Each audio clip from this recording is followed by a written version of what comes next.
Greetings, members, one and all of the Salivation Nation. The silver price beating continues. It could last through the summer. And there's only one thing to blame. Let's explore.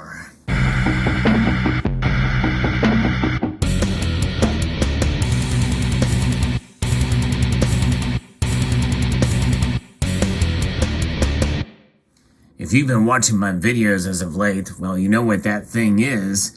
That is to blame for this. It is the dollar, strong US dollar index that has hit a 20-year high. And that is what is continuing to punish silver, as I report to you from several different news reports from Kitco that talks a little bit about this, and keeping things in perspective and to prepare you that this thing, these lower prices, could be with us for a while. Gold and silver prices are sharply lower in midday U.S. trading Thursday, pressured in part by a very strong U.S. dollar index that today scored a 20-year high. Bearish charts are also keeping the technically based bears active on the sell side in the futures markets. And in fact, we saw gold futures were last down, almost $20. And July COMEX silver futures hit a 22-month low today. Global stock markets are mostly lower overnight, and U.S. stock indexes are lower at midday and around 12-month lows. Risk aversion remains elevated amidst the Russia-Ukraine war that shows no signs of endings. And, of course, we also have the COVID starting to rear its ugly head again as well in the news. And keep in mind, as I always report, to say that those are both polarizing issues and people have strong opinions on those. But when I do these videos, and I have strong opinions on them as well, but when I do these videos and talk about them, it's how the markets react to them. Whether or not the news is real or not, it's how the markets react. And a lot of times the markets react to fake news as well as real news, or they overblow real news or underestimate, fake news as well. So it's just a matter of how they react, because that's a reality that we're living in today. It is quite intriguing to see where things are going in terms of the markets in general. In fact, as I report this video here, we have the market, the Dow Jones Industrial average is down about 103 points. It is now just above 31,000 points.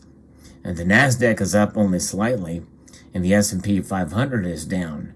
But what is interesting is that Bitcoin has seen a bit of a refresh here. It's up over 5%, which is pretty amazing to see because it has been hurt bad, but it's still below $29,000 of Bitcoin. But nonetheless, this is where we are at. Silver taken the brunt of it today. In fact, the markets, as I report this video, mere moments before the markets close, silver is down 88 cents. It was down over 90 cents earlier. It is $20.79, down 4%. That is a huge beating, folks. A pretty bad drop in silver price. Gold, though, even though it took a bit of a hit, it is holding its own. It is down $30, a 1.62% drop, and it is now $1,823 an ounce. And platinum and palladium both have took pretty big hits. In fact, they took even bigger hits, amazingly enough, which is a bit surprising to me based off of what we had heard with the LPPA. I talked about that. That's in another video. But where does this leave the gold to silver ratio? It continues to climb. It's just above 88 to 1. And this is out of the ordinary, in some ways unexpected. And definitely for me, I was not expecting silver and gold to drop this much. In fact, my feeling is that silver has a pretty strong resistance level of $20. But now I'm questioning that. It could continue to fall below. So what does this mean about it falling through the summer? Because the dollar will probably dominate gold and silver's price, especially through the summer. And we know that gold is trading at 3 months lows, silver at 22-month lows.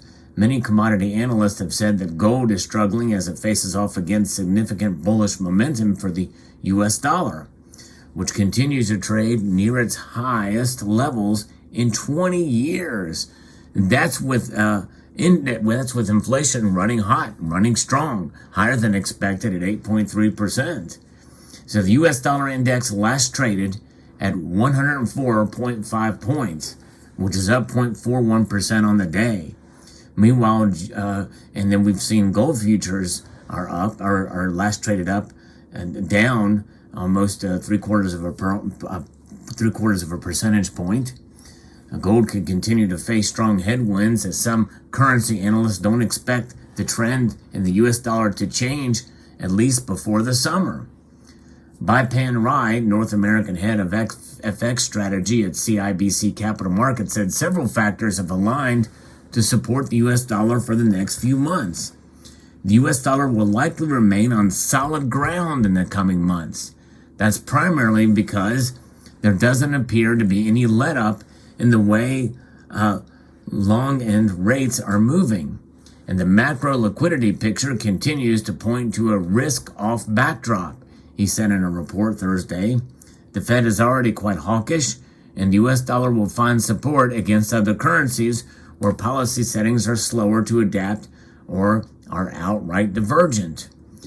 And so that is something to consider here, folks, as they continue to raise rates, and that is going to bode well for the dollar in the short term. And by the way, short term meaning a couple of months here, and probably which means that the gold and silver, especially silver, will suffer. And I think there's other reasons why silver is suffering as well too, but I'll talk about that here momentarily. Longer term, Rise said that the U.S. dollar won't be able to maintain its current momentum, and I agree with that. We still envision that markets will reassess where the terminal interest rate for the Fed is being priced, which should leave the U.S. dollar on the defensive a bit as the other majors play catch-up. Currency analysts at Capital Economics expect the U.S. dollar index to have room to rally to 108 in the coming months, representing a 3% gain from current levels. That's going to definitely put more pressure on gold and silver. They noted that not only does the Federal Reserve's aggressive monetary policy plan support the U.S. dollar, but the growing risk of a global economic slowdown is also providing the greenback with solid buying momentum. People running to the safety of cash. We saw that definitely in the wake of the pandemic in March of 2020, and that is something that typically does happen just before recessions hit, and we did see a recession coming out of the pandemic. And some people feel we are closing in on that too within the next couple of months. Remember, recession is measured by, I think, 3 months of negative GDP growth. We estimate that even after its rise over the 12 months, the U.S. dollar is only somewhat above its fundamental fair value, as analysts said. We also think that the balance of risk is skewed firmly in favor of the dollar in the event that the global economy slows even more than the already downbeat forecast suggests. That the greenback could possibly rise further as safe haven demand increases, even if the Fed were to ease off its tightening cycle. Capital Economics said that the only thing that could slow down the U.S. dollar would be a pickup in the global economy and an improved balance between growth and inflation. This doesn't appear to be a realistic prospect until 2023 at the earliest, some of the analysts said. Although the U.S. dollar creates a challenging environment for gold, commodity analysts aren't ready to give up on precious metals yet. Many analysts have noted that gold continues to hold up fairly well compared to other assets, and especially compared to silver, as we're seeing. While gold is relatively unchanged on the year, the S&P 500 has fallen 17%. And we've seen Bitcoin drop pretty dramatically too. Gold really does hold its own. But we're talking about silver now. Silver has fallen a lot. But in a sense, when you look over the past 5 years, and even before the pandemic, it is still up from before that time. Although, again, as I mentioned, I'm not ruling out the possibility that we could see pre-pandemic levels for silver spot price this summer if things continue the way they are. Several factors justify holding gold for many mainstream investors, which will limit the scale of outflows in the coming months, according to analysts at Metals Focused.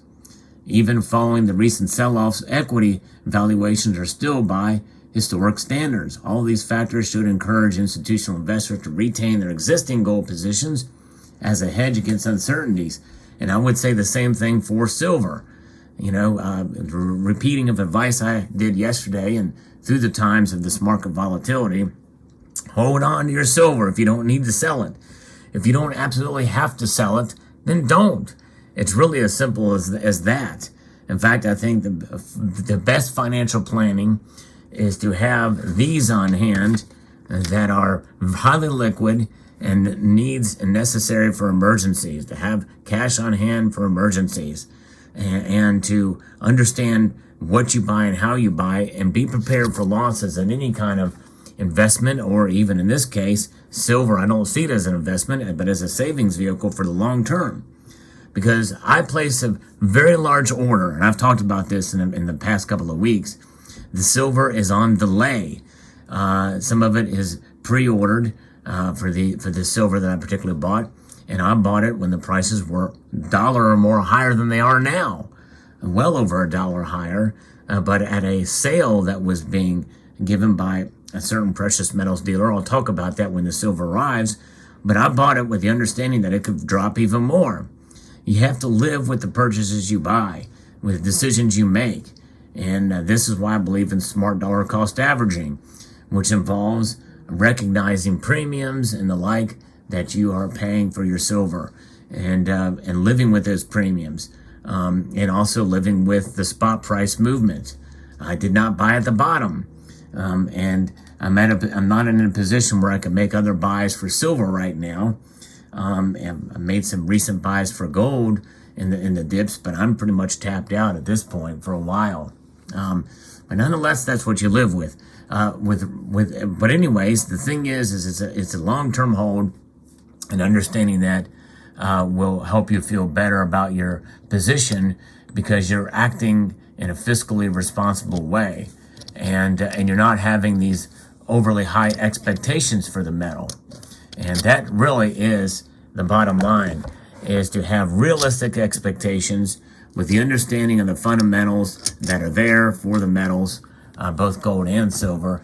And I think that will serve you well and make you feel a little better about your purchases when you do buy, because it's all about fiscal responsibility, and it's about a long-term form of savings.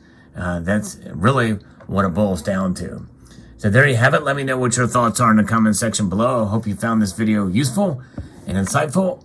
I'd like to extend a multitude of gratitude to you all for taking the time to watch, and to encourage you to please rate, share, comment, and subscribe.